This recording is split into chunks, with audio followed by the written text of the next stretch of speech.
Hey guys, Kevin gives me another classic movie review for you guys. Now, this is actually the second to last classic movie review. The actual last one I will be reviewing tomorrow.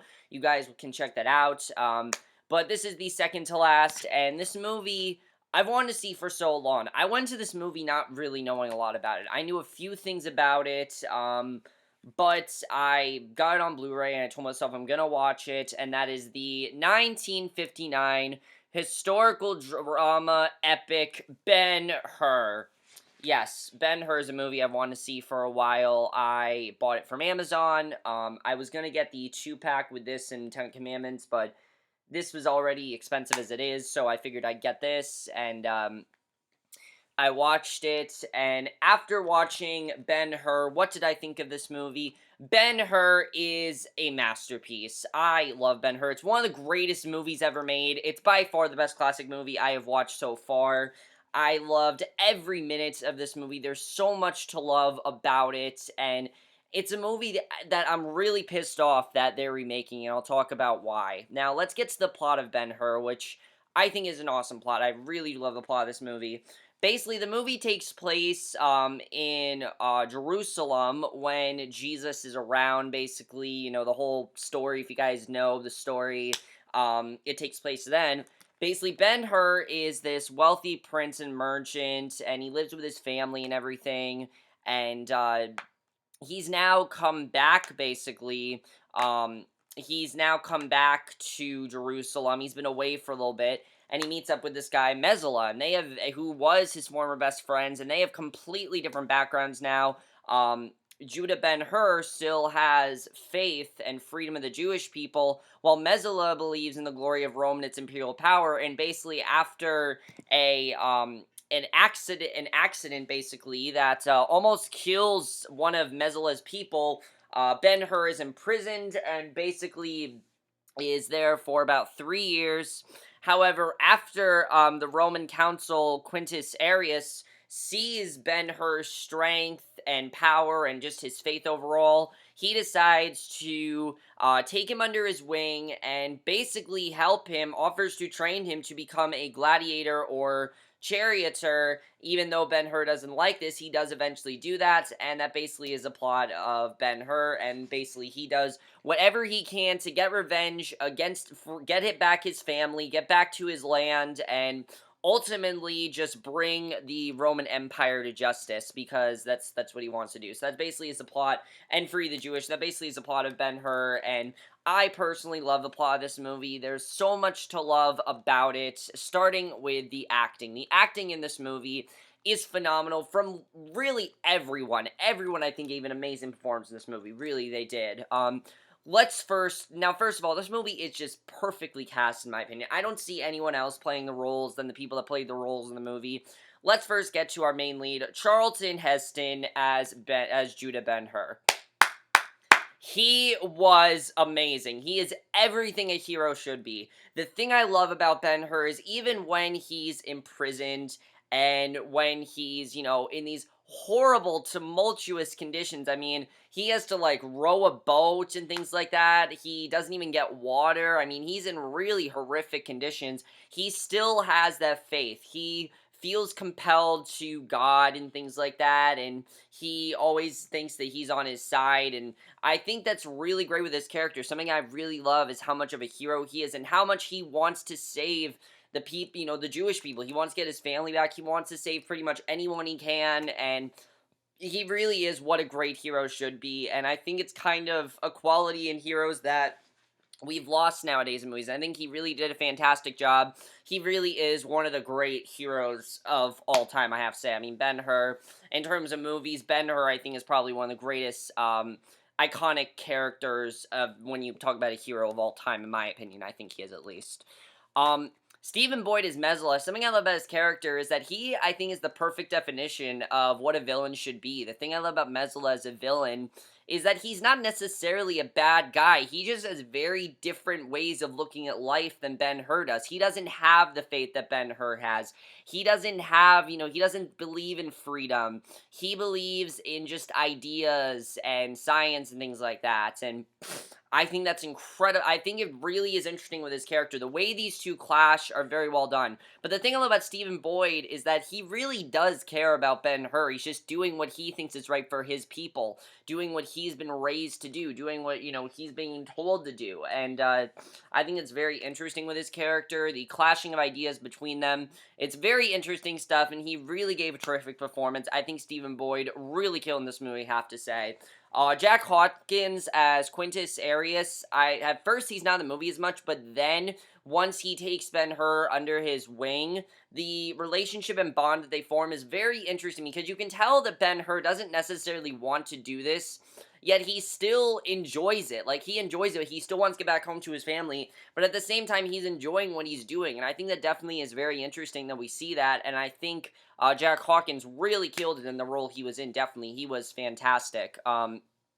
And the only other person I'm going to talk about is Haya Harriet as Esther, who is his main love interest in the movie. But she's definitely a lot more than that. What I love about Esther as a character is that she is getting engaged to someone. She's engaged to someone, but she does love Ben-Hur, and she really does want to be with him. And the concave relationship that they have, I think, is very interesting, and I really loved it overall.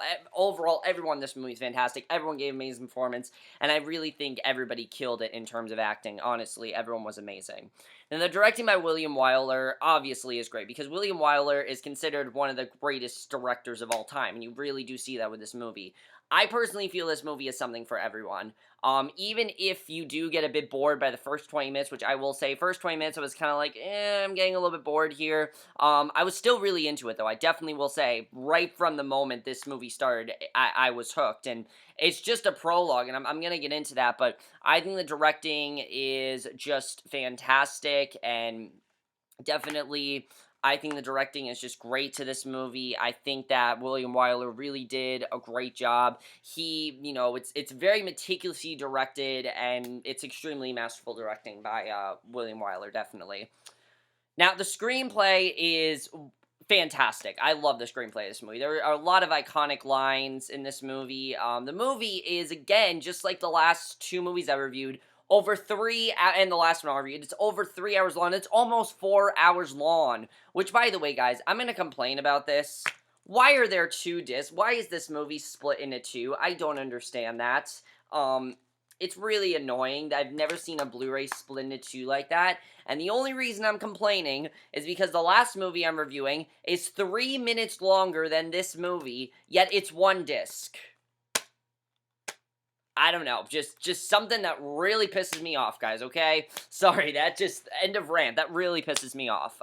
But the screenplay, I think, is fantastic. I just had to be something, I loved it, something I really am finding I love about long movies, that I think I've realized in this movie, is that the thing with long movies is that, one, they need to be long, but two, you can do a scene as long as you want to, and I think this movie really took advantage of that in a good way, not in a bad way, in a good way.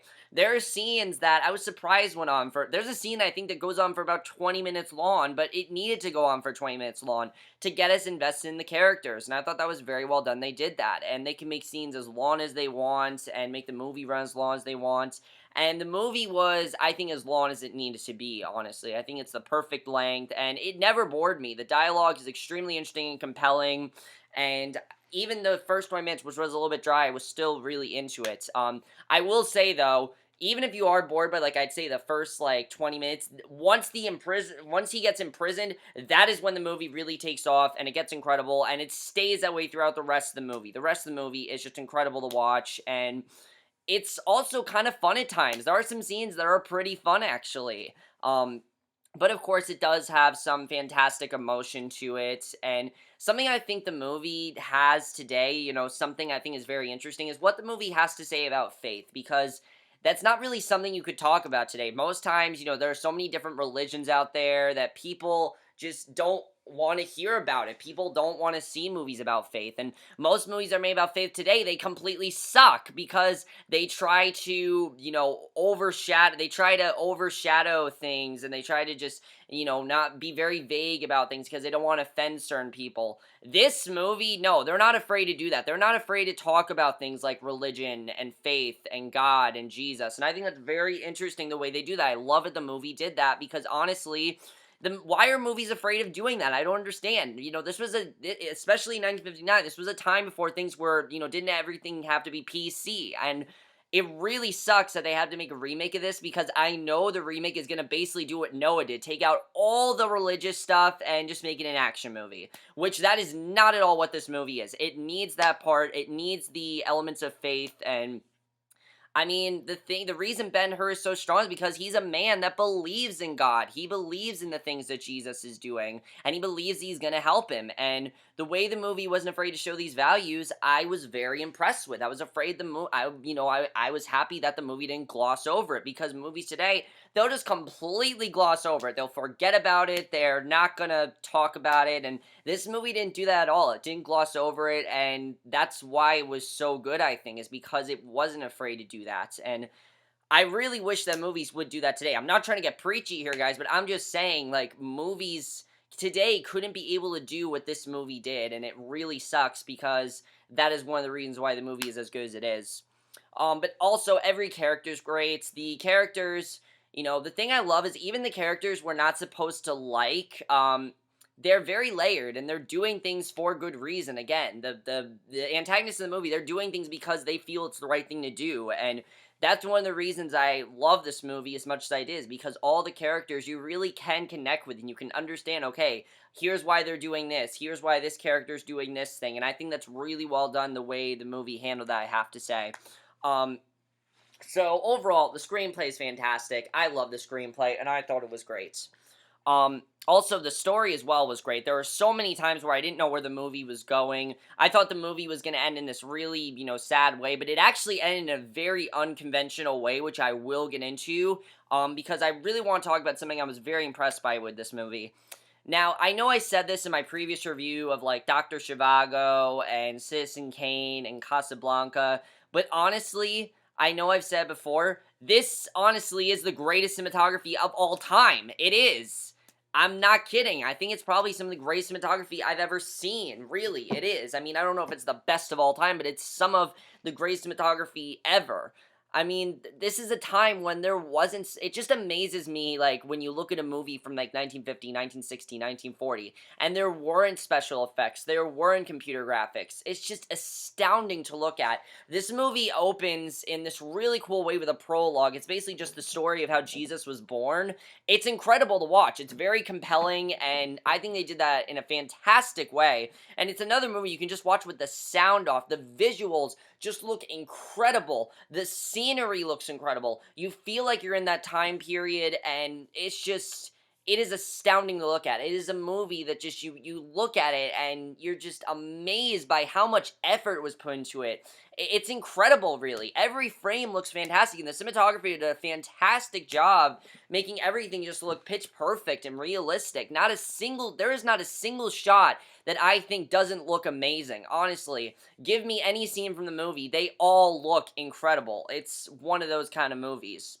Now, the combat scenes in this movie are fantastic to watch. They're thrilling, they're gripping, they're nail-biting, and they're surprisingly pretty violent. I mean, there's some of the scenes are very grisly. I was surprised of, how many risks this took, especially a movie from 1959, but I thought that was really great. Another thing the movie does very well is a lot of these intense scenes are completely without a score, and that's awesome. It just shows that you don't need, it really, you really felt like you were watching this fight, without music, because if you were to watch it, there wouldn't be music, there wouldn't be a score, it'd just be you watching people fight, and that's exactly what the movie did, and I was very happy that they did that, and I thought that was great. So I definitely thought that was fantastic. However, the score, it does give the movie the epic feel it needs. I don't know if it's one of my favorite scores of all time, but it is a great score. I thought it, really was a great score, and I was very impressed by the score, I have to say.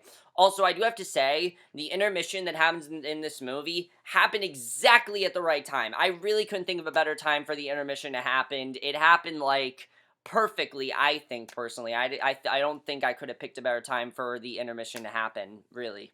Um, it happens at the perfect time in the movie. And again, as I said, it is split into two parts, which really pisses me off, but whatever.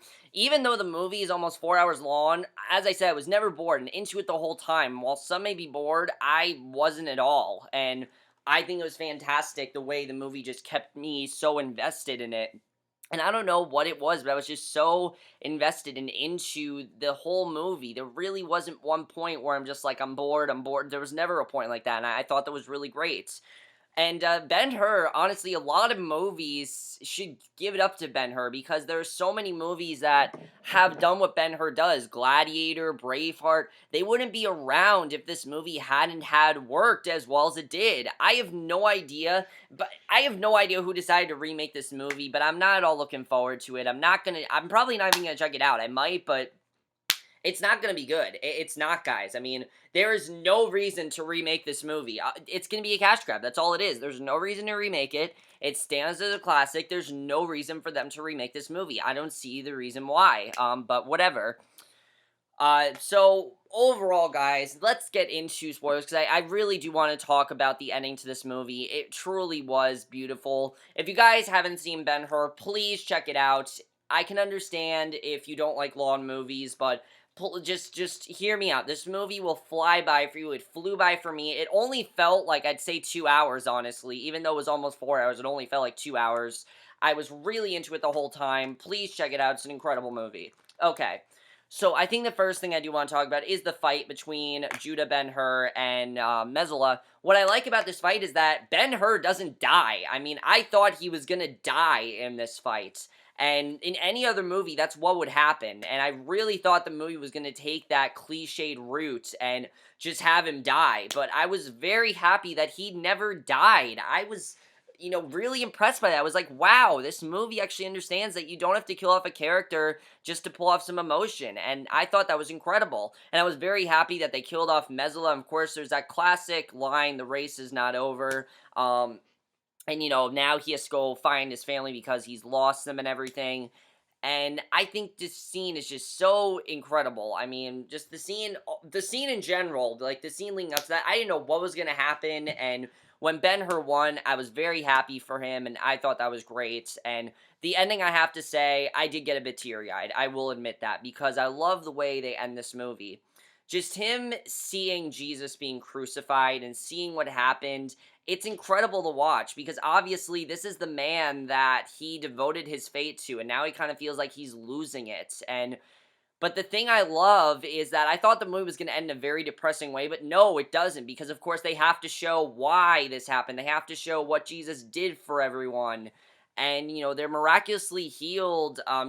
Miriam and Terzar, who were basically on the verge of dying, are healed during the rainstorm, and it's just such an incredible scene. You could never do a scene like that today. Honestly, you could never. There's no movie, I think, that could do that today, and it really sucks because Ben-Hur, honestly, is one of the most beautiful endings ever.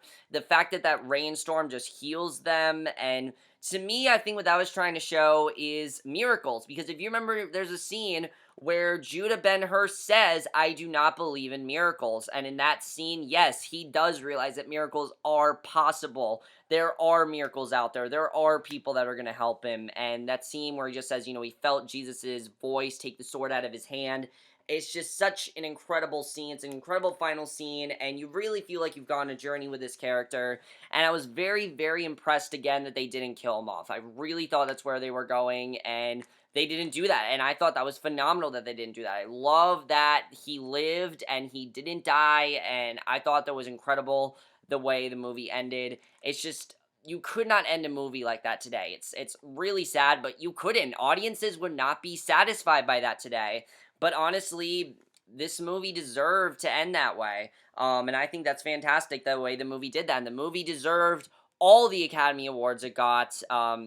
It got quite a lot. I mean, it won 11 Academy Awards. That is unheard of for a movie, honestly. I believe it's one of the biggest Academy Award winners ever. It's won so many things. It won Best Picture, Best Director, Best Actor in a Leading Role, Best Actor in a Supporting Role. It won everything it could possibly win, and it deserved all of that. Honestly, Ben-Hur is one of the greatest movies of all time. It's one of the greatest movies I've ever seen. It's one of my favorite movies. It's the best classic movie I've watched by far. It's a movie that a lot of people really do need to see, and again, some people might be thrown off by it. I can understand if you are thrown off by this movie, but you really shouldn't be, because it tells a really great story, and even if you aren't like a religious person or anything, I think you'll still love this movie because it tells a fantastic, beautiful story. And if you just want a movie to tell a great story, Ben-Hur is that movie. But I think Ben-Hur is something for everyone, really. It has incredible action scenes. It has a great romance in there.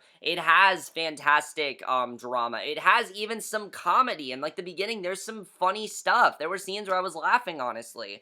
And I love that the movie really does have something for everyone. Movies like that are why they're some of the best movies of all time. It's very realistic. It's just a fantastic movie overall, and it's a movie you really do all need to see at some point in your life. But that's basically my review of Ben-Hur. Hope you guys enjoy it. Please see this movie if you haven't. I'm so upset they're remaking it. I don't know why they're remaking it, but they are. Too bad, because they really don't need to. But please see this movie. It's an incredible movie. And guys, there's one more movie left. There's one more classic movie for tomorrow, and I can't believe that we're already going to be down to the final classic movie. But no, the final classic movie is tomorrow, and I'm not going to tell you guys what it is, but I will tell you that between Ben-Hur and the last one I'm going to review, it's the one I was looking forward to the most. The last one I'm reviewing is the one I was looking forward to the most, and I literally put the last two in terms of just how long they were, because I wanted to see both of them so much, but the last one I want to see so much more than this one. Not that I didn't want to see Ben-Hur. I want to see Ben-Hur very badly, but the one I want to see last is the one I do want to see the most, and you guys will see what that is tomorrow. I'm super hyped for you guys to see what that is. I know you guys are going to look forward to it. It's going to be a very long review. I know I'm going to have a lot to say about that movie. And yeah, but please check out Ben-Hur if you haven't. It's an incredible movie. Oh, also, I do quickly want to say, as I said, they picked the perfect time for the intermission. Like, when Ben-Hur said, when Ben-Hur said, oh, I want to, go into trial, and I want to fight Missoula, I'm like, go to intermission, and it went to intermission, and that was awesome, and I was happy that the movie went to intermission when it did, because it needed to, and that was awesome. But please check out Ben-Hur if you haven't. It's an incredible movie. Don't watch the remake. I know it's gonna be terrible. And I will see you guys in my next video, which will be for tonight's episode of Big Brother 17, which I know is going to be crazy because, of course, the double eviction. You will see my review of that, and I will see you guys for that. Okay, bye.